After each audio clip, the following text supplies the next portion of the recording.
ஓம் ஸ்ரீ குருப்யோ நமக. வக்ரதுண்ட மகாகாய சூரியகோடி சமப்பிரப நிர்விக்னம் குருமே தேவ சர்வகாரியேஷு சர்வதா. மார்ஸ் மீடியா நேயர்கள் எல்லாருக்கும் ஜோதிட குருஜியின் இனிய வணக்கங்கள், வாழ்த்துக்கள், ஆசீர்வாதங்கள். இந்த பதிவில் நம்ம என்ன பார்க்க போகிறோம் அப்படின்னா, பித்ருக்காரகன் ஆத்மகாரகன் சூரிய பகவானோட பெயர்ச்சி. ஆக்சுவலாக சூரிய பகவான் பெயர்ச்சி அடையலை. உங்களுக்கே தெரியும், பூமி தன்னைத்தானே நீள்வட்ட பாதையில் சுற்றுறதுனால அந்த சர்க்கிள் போகிறதுனால சூரியன் அப்படியே போகிற மாதிரி ஒரு இது. ஜோசியத்தில் ஒவ்வொரு ராசியிலையும் இந்த சூரிய பகவான் அப்படியே வராருன்னு ஒரு ஐதீகம். அந்த வகையில் இப்போ எங்கே வரப்போகிறார் அப்படின்னு பார்த்தீங்கன்னா, மிதுன ராசியில் 15/6/2024 முதல் 16/7/2024 வரைக்கும் மிதுன ராசியில் இந்த சூரிய பகவான் சஞ்சாரம் பண்ண போகிறார்.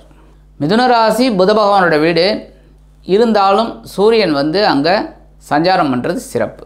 32 நாட்கள் அற்புதமாக ஒரு ராசியில் இருந்துட்டு பலாபலன்களை கொடுக்க போகிறது சூரிய பகவான். 15/6/2024 முதல் 20/6/2024 வரைக்கும் செவ்வாயின் மிருகசீரிஷ நட்சத்திர காலில் இந்த சூரிய பகவான் பிரயாணம் பண்ணுறார். 21/6/2024 முதல் 4/7/2024 வரைக்கும் ராகுவோட திருவாதிரை நட்சத்திர காலில் சஞ்சாரம் பண்ணுறார். அடுத்தபடியாக 5/7/2024 16/7/2024 வரைக்கும் இவர் குருவோட புனர்பூச நட்சத்திர காலில் பிரயாணம் பண்ண போகிறார். 32 நாட்கள் அற்புதமாக சஞ்சாரம் பண்ண போகிறார். அதாவது மிருகசீரிஷம் 2 பாதங்கள், ராகுவின் திருவாதிரை நட்சத்திரம் 4 பாதங்கள், 3 பாதங்கள், குருவோட புனர்பூச நட்சத்திரம். அந்த வகையில் மிதுன ராசியில் இந்த சூரிய பகவான் அற்புதமாக பயணம் பண்ணி நமக்கெல்லாம் நல்லது பண்ண போகிறார். ஏன்னா இந்த ஆனி மாதம் அப்படிங்கிறது மிதுன மாதம், அது ஷடசீதி புண்ணிய காலம். இந்த மாதத்தில் நம்ம சிவபெருமான் தரிசனம் பண்ணுறது ரொம்ப விசேஷம். சிவன் கோயிலுக்கு போயிட்டு பார்வதி பரமேஸ்வரால் தரிசனம் பண்ணுறது ரொம்ப விசேஷம். அந்த வகையில் இந்த பித்ருக்காரகன் ஆத்மகாரகன் 15/6/2024 முதல் 16/7/2024 வரைக்கும் மிதுன ராசியில் சஞ்சாரம் பண்ணி ஒவ்வொரு ராசிக்கும் என்னென்ன பலாபலன்களை கொடுக்க போகிறாருங்கிறத பற்றி இப்போ நம்ம தெளிவாக பார்க்க போகிறோம். பதிவுக்கு போகிறதுக்கு முன்னாடி மறுபடியும் நான் சொல்கிறேன், சப்ஸ்கிரைப் பண்ணாதவங்க சப்ஸ்கிரைப் பண்ணுங்கள். இந்த பதிவை கடைசி வரைக்கும் ஸ்கிப் பண்ணாமல் பாருங்கள். லைக் பண்ணுங்கள். கண்டிப்பாக நிறைய நீங்கள் லைக் பண்ணணும். லைக் எவ்வளவுக்கு எவ்வளோ கொடுக்குறீங்களோ அவ்வளவு உத்வேகம் எங்களுக்கு கிடைக்கும். நிறைய உங்களுக்கு விஷயங்களை சொல்லலாம், பரிகாரங்கள் அது இது எல்லாமே இருக்குது. ஒன்று ஒன்றா உங்களுக்கு வரப்போகிறது. அப்போ உங்களுக்கு அதை தெரிஞ்சுக்கலாம். எப்படின்னா எல்லாருக்கும் பிரச்சனைகள் இருக்குது, அந்த பிரச்சனைகள்லேருந்து நம்ம வெளியில் வரணும், அவ்வளோதான். ஆக நீங்கள் இந்த பதிவை பார்த்து லைக் பண்ணுங்கள், கமெண்ட் பண்ணுங்கள், ஷேர் பண்ணுங்கள். அதே சமயம் உங்களோட கமெண்ட்ஸை கீழே கொடுங்க. அதுக்கு நாங்கள் உங்களுக்கு பதில் சொல்கிறோம் தினப்பலனில். அதை பற்றி உங்களுக்கு தனியாகவே சொல்லிடுறோம். அடுத்தபடியாக இந்த மிதுன ராசியில் சஞ்சாரம் பண்ணுற சூரிய பகவான் ஒவ்வொரு ராசிக்கும் என்னென்ன பலாபலன்களை கொடுக்க போகிறாருங்கிறத பற்றி பார்ப்போம். இப்போ நம்ம அந்த பதிவுக்கு போகலாமா? எனதருமை மிதுன ராசி நேயர்களே, இந்த பதிவில் நம்ம என்ன பார்க்க போகிறோம் அப்படின்னா, சூரிய பகவானின் அற்புதமான ஒரு பெயர்ச்சி. இந்த சூரிய பகவான் அப்படின்னாலே உங்களுக்கு ஒரு தைரியம் ஆட்டோமேட்டிக்காகவே கிடைக்கும். என்னென்னா சகாயாதிபதி. சகாயம் அப்படின்னாலே முயற்சிகள் வெற்றியடையும், வீரியம், தைரியம் எல்லாத்துக்குமே அவர் தான் அதிபதி சூரியன். அதனாலேயே உங்களுக்கு பார்த்திங்கன்னா அப்படியே மனசில் ஒரு தைரியம் இருந்துகிட்டே இருக்கும். எந்த ஒரு பிரச்சனைகளையும் சமாளிக்கலாம் அப்படிங்கிற ஒரு எண்ணம் இருந்துகிட்டே இருக்கும். அந்த வகையில் இந்த சூரிய பகவான் இது வரைக்கும் விரயராசியான 12ஆம் இடத்துல இருந்துட்டு உங்கள் தூக்கத்தை கெடுத்தார், நிறைய செலவுகளை கொடுத்தார், அனாவசியமான செலவுகள், அற்புதமான செலவுகள் எல்லாமே கொடுத்தார். கூடவே குருவும் இருந்துட்டு 2 நாயனம், இன்னும் ஒத்த நாயனம் இல்லாமல் 2 நாயனம், 2 மேலம், நல்ல உங்களுக்கு செலவு கண்ணா பின்னான்னு போனது. அந்த வகையில் இந்த விரயராசியை விட்டு விலகி இந்த சூரிய பகவான் இப்பொழுது உங்களோட ஜென்ம ராசிக்கே வரார்.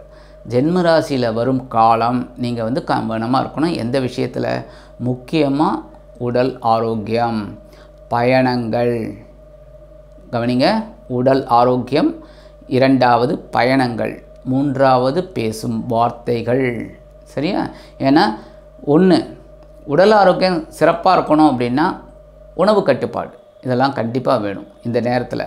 இரண்டாவது பயணங்கள் அப்படிங்கும்போது சில நேரங்களில் டைம் வந்து கொஞ்சம் முன்ன பின்ன ஆகும். இப்போ ரயிலில் போனாலும் சரி, பஸ்ஸில் போனாலும் சரி, ஒரு அரை மணி நேரம் முன்ன பின்ன ஆகும், சொல்ல முடியாது. அப்போ அந்த டைம் எல்லாமே பார்த்துக்கணும். அப்போவும் உணவு கட்டுப்பாடு தேவைப்படும், கண்டதை சாப்பிட முடியாது. கரெக்டாக? அடுத்தபடியாக பேசும் வார்த்தைகள் வந்து உங்களுக்கு அது கனிவாக இருக்கும், உங்களை வந்து அது பாதிக்காது, நீங்கள் பேசிடுவீங்க. ஆனால் எதிராளிக்கு அது பாதகமாக அமையக்கூடும். அப்படிங்கிறதுனால நீங்கள் பேசுகிற வார்த்தையில் கவனமாக இருக்கிறது நல்லது. ஆக இந்த ஜென்மராசியில் சஞ்சரிக்கிற சூரிய பகவான் உங்களுக்கு சில உஷ்ணங்களை ஏற்படுத்துவார் உடலில். ஸோ உடல் ஆரோக்கியம் சிறப்பாக இருக்கணும் அப்படின்னா சூரிய வழிபாடு கண்டிப்பாக பண்ணுங்கோ. சூரிய வழிபாடு பண்ண உங்களுக்கு உடல் ஆரோக்கியம் சிறப்படையும். ஞாயிற்றுக்கிழமை கண்டிப்பாக கோதுமை தானம் பண்ணுங்கோ. சரியா?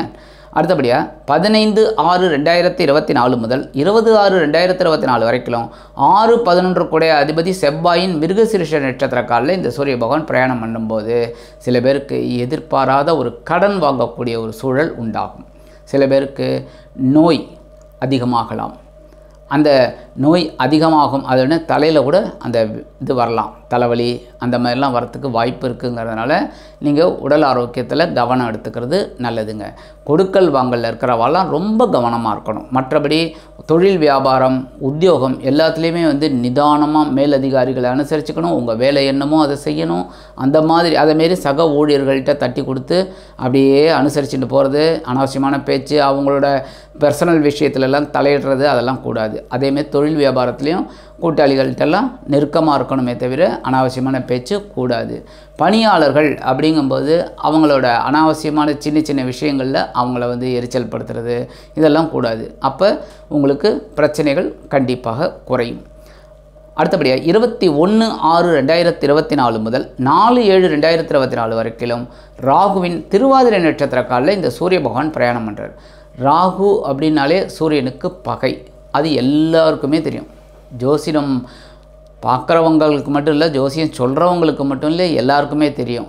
ராகு வந்து சூரிய சந்திராளுக்கு பகை. அப்போ பகையாளியோட நட்சத்திர காலில் சூரிய பகவான் பிரயாணம் பண்ணும்போது சூரியனுக்கு பவர் ஜாஸ்தி, ஆனால் அதை விட ராகுவுக்கு பலம் ஜாஸ்தி, உங்களுக்கு தெரியும்.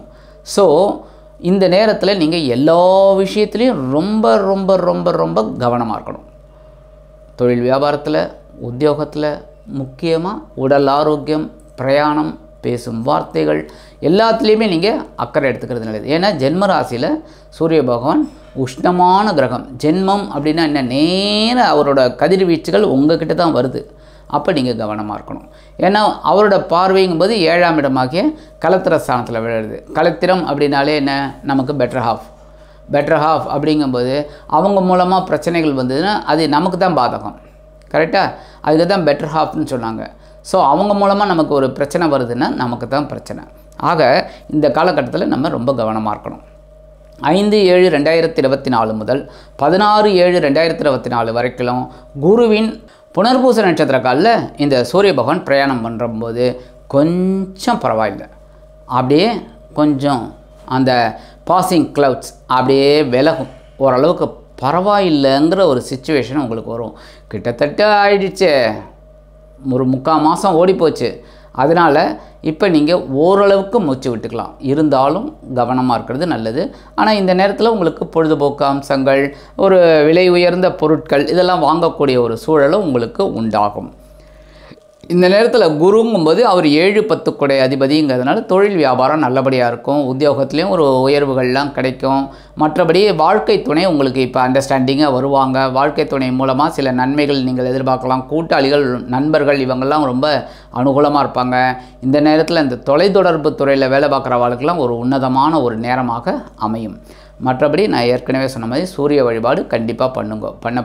பண்ண உங்களுக்கு வந்து உங்களோட முயற்சிகள் வெற்றியை கொடுக்கும். ஒரு தைரியம் இருக்கும். மனதில் இருக்கிற கவலைகள் குறைந்து ஒரு தைரியம் அதிகரிக்கும். வீரியம் உண்டாகும். ஒவ்வொரு காரியத்திலையும் உங்களுக்கு ஒரு ஜெயம் கிடைக்கும், வெற்றி. ஆக நீங்கள் சூரிய வழிபாடு கண்டிப்பாக பண்ணுங்க. இந்த மிதுன ராசியில் சஞ்சரிக்கும் சூரிய பகவான் உங்களுக்கு சில நேரங்களில் சில குழப்பங்களை கொடுத்தாலும் சகாயாதிபதி அப்படிங்கிறதுனால சில நன்மைகளையும் கொடுப்பார் என்று கூறி விடைபெறுகிறேன். நன்றி, வணக்கம். மீண்டும் ஒரு அருமையான பதிவில் நான் உங்களை மனமகிழ்ச்சியோடு சந்திக்கிறேன். வாழ்த்துக்கள். வாழ்க வளமுடன். இந்த சேனல் உங்களுக்கு பிடிச்சிருந்தா மறக்காம சப்ஸ்கிரைப் பண்ணுங்க, ஷேர் பண்ணுங்க, லைக் பண்ணுங்க, கமெண்ட் பண்ணுங்க.